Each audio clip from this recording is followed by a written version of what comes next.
There was a moment in Roman history when the most powerful generals on earth stopped praying to their gods and started negotiating with something else entirely.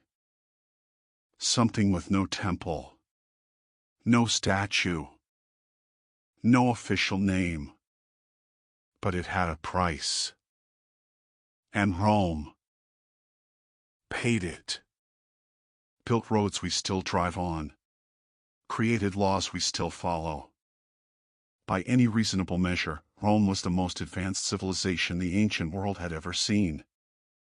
And yet, there was something the Romans were deeply, genuinely afraid of. Something their historians only whispered about. Something their emperors consulted in secret. Something that shows up, in a way that's honestly unsettling, in texts that scholars have been quietly ignoring for centuries. That's what we're talking about today. Not Jupiter. Not Mars. Not the gods you learned about in school. We're talking about the entity Rome referred to by different names across the centuries. The one that, according to sources we're going to walk through right now, the empire made a deal with. A deal that would explain, in a way no history book dares to mention, both the impossible rise of Rome and its total collapse. Stay till the end, because the last part of this story is the most disturbing thing I've ever put in a video. Iced animals.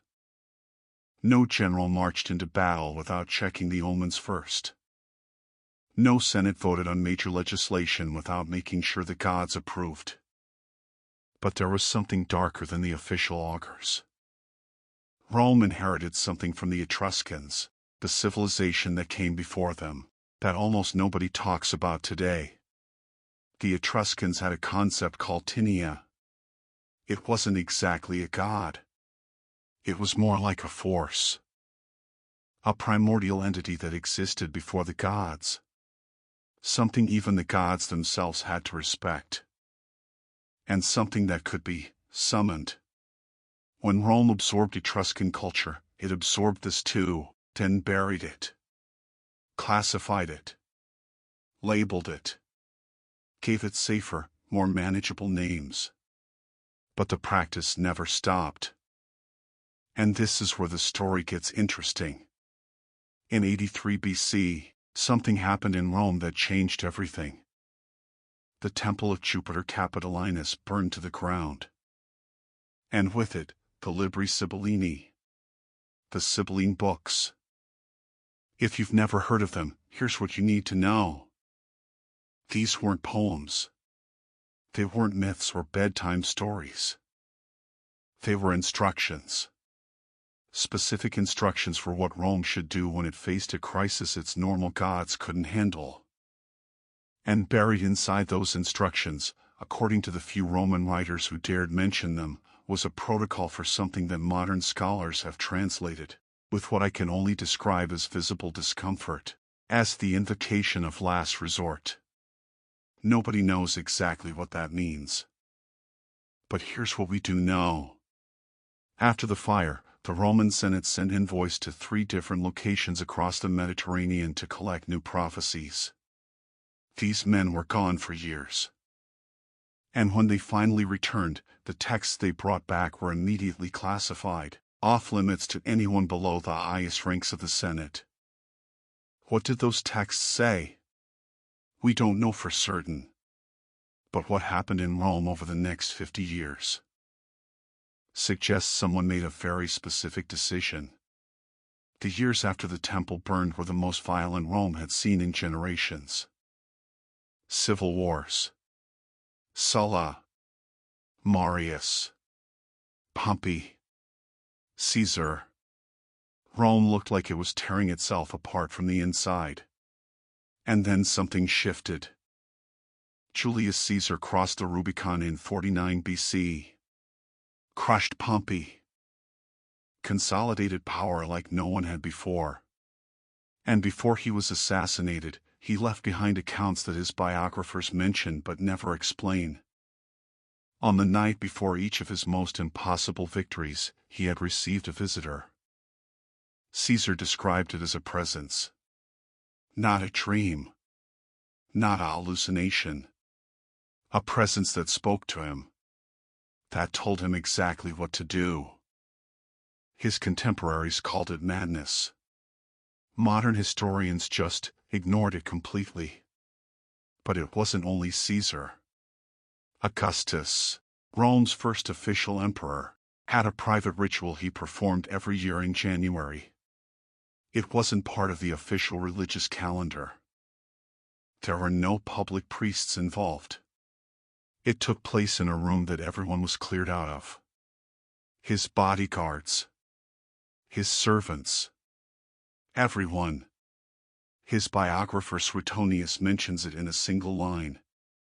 No explanation. No context. Augustus performed each year the rite of renewal with that which has no name. With that which has no name. Think about that for a second. In a civilization that had a name for literally everything, gods, demigods, spirits, nymphs, water creatures, shadow beings, something had no name. And the most powerful man on earth was meeting with it alone, once a year, in secret. Now we get to the part almost no one knows about. In 1968, an Italian archaeologist named Giovanni Collana was excavating in the ancient region of Etruria when he found something extraordinary. A set of rolled lead tablets. Lead tablets were a common magical tool in the ancient world. The Romans used them constantly for curses, petitions, prayers. Thousands have been catalogued. But these were different. They were written in a mixture of archaic Latin and Etruscan that took years to fully decode. And when scholars finally translated the content, they found themselves staring at something they had no clean category for. It was a contract, structured exactly like a formal Roman legal document. Parties listed, terms outlined, start date included, renewal clauses attached. One party was identified as the Republic on behalf of its people and its future glory.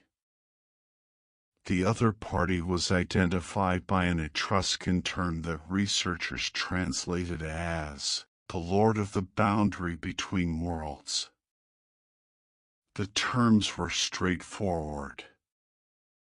Rome would receive victory, expansion, unlimited power over the Mediterranean world. In return, Rome would perform certain rituals on specific dates, maintain certain sacred sites accessible to the entity, and at some unspecified point in the future, pay a final debt.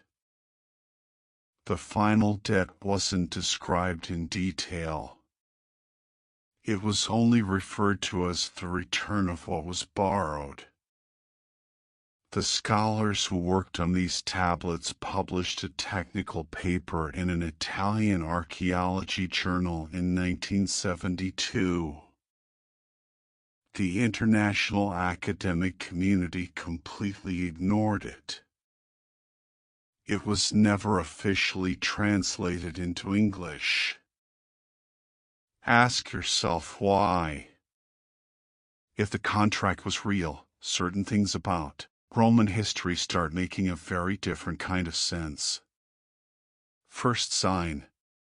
The locations described as accessible to the entity in the contract match, with a precision that genuinely unsettled the researchers, the exact sites, where Romans built their most inexplicable structures.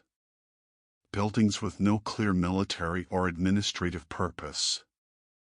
Constructed at unusual angles, with underground chambers that served no obvious function.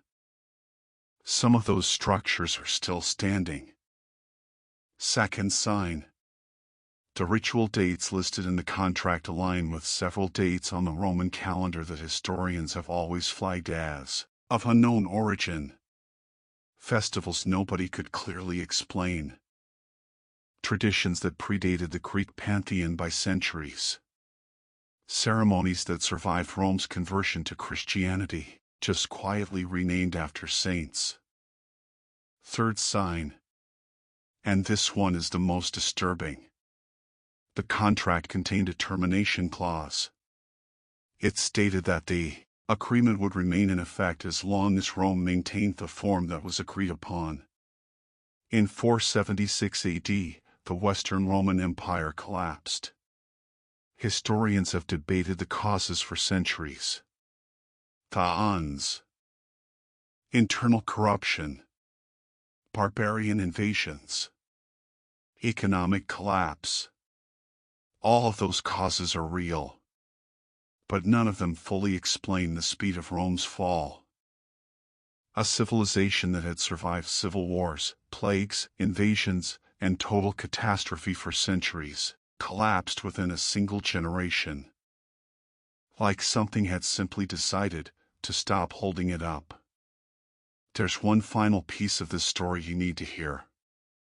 When Christianity became the official religion of the Roman Empire in 380 AD, something unusual happened.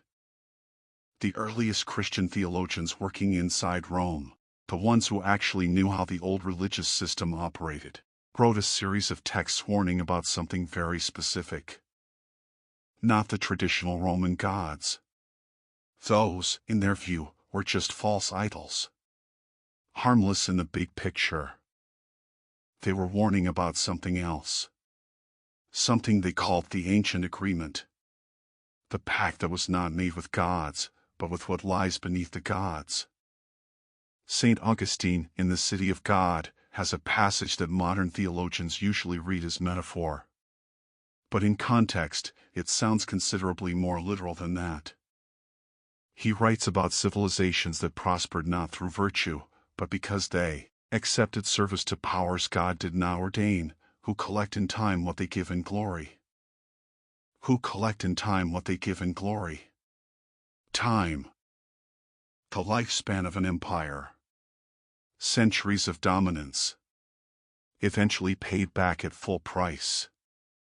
Augustine was writing in 413 AD. Rome would fall 63 years later.